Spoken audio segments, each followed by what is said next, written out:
il y a des personnes qui font des scandales dans les lieux publics, notamment dans les bibliothèques municipales ou dans les cybercafés, parce que ça sent mauvais. Et ils disent clairement, il faudrait que les gens se lavent, ça ne va pas continuer comme ça. Et ils insultent tout le monde à la ronde. Et ça vient confirmer mon idée qu'il y a d'un côté ceux qui sont mauvais et ceux dont les paroles puent. Et il y a une guerre entre les deux. Et d'ailleurs, à cette personne qui faisait des scandales, je lui ai dit, mais madame, vos paroles puent.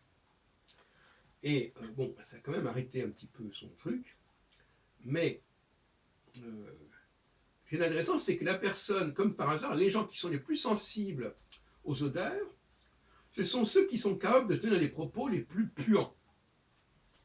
Alors, donc ça montre bien qu'il y a une dialectique tout à fait remarquable entre les deux, qui confirme mes travaux, ma théorie là-dessus. Et inversement d'ailleurs, inversement, d'une certaine manière, les personnes qui sont peut-être les plus sensibles à la qualité des propos ne sont pas forcément les personnes les plus propres et les moins malodorantes. Donc il y a deux mondes qui se combattent au niveau purement sensoriel en fait, et qui ont du mal à cohabiter. Et d'ailleurs, c'est très clair, telle catégorie de personnes fait fuir telle autre catégorie, et vice-versa. Quand quelqu'un vient parler de choses inintéressantes, factuelles, souvenirs de ceci, règlement de compte, etc., moi je m'en vais. Et inversement, quand on parle de choses d'un certain niveau intellectuel, ces personnes se mettent en marge, elles s'excluent d'elles-mêmes et elles se sentent mises sur la touche, elles se sentent indésirables, ou en tout cas réduites à prendre enfin, à un rôle tout à fait secondaire, ancillaire, etc. Donc il y a la guerre entre ceux qui puent de la bouche et ceux qui puent du cul, si on veut, pour simplifier les choses.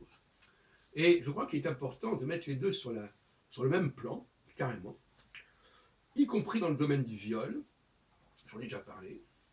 Il y a les violeurs physiquement, si on peut dire que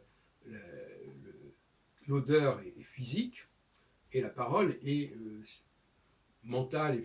Bon, dans les deux cas, c'est quand même sensoriel. L'ouïe, c'est un sens comme l'odorat, bon, comme le nez. Bon. Enfin, toujours est-il qu'il y a cette dualité qui est marquante. Et le viol par la parole est aussi dommageable, à mon avis, à bien des titres, que le viol par la présence physique, par le fait d'imposer d'une manière ou d'une autre sa présence physique à l'autre. Je pense qu'au niveau des dommages, on condamne souvent les gens qui ont commis des actes. On a actuellement d'ailleurs le procès du cardinal Barbarin qui aurait laissé un certain nombre de choses se faire. Et moi, je me présente comme un avocat du cardinal Barbarin en disant que s'il y a effectivement une chose répréhensible dans le domaine des comportements physiques, il y a aussi des blessures et des gènes de toutes sortes et des viols de toutes sortes sur le plan de la parole qui sont certainement encore plus toxiques. Et d'ailleurs, quand on fait une psychanalyse, on voit bien que les gens se souviennent de propos qui ont été tenus à leur égard. Il y a des femmes qui ont été rejetées parce qu'elles étaient querelleuses. Et je crois que c'est dans le judaïsme qu'on dit épargne-moi la femme querelleuse. Il y a des femmes qui ont payé de leur solitude des propos malvenus, des propos qu'elles ont lâchés comme ça, qui étaient extrêmement blessants, et probablement plus blessants qu'une gifle ou que tout autre comportement physique ou contact physique surprenant ou violent, peu importe. Donc, les méfaits liés à des comportements physiques ne sont pas forcément les pires. Et j'aurais tendance à penser que les méfaits par le biais de la parole sont encore bien plus toxiques.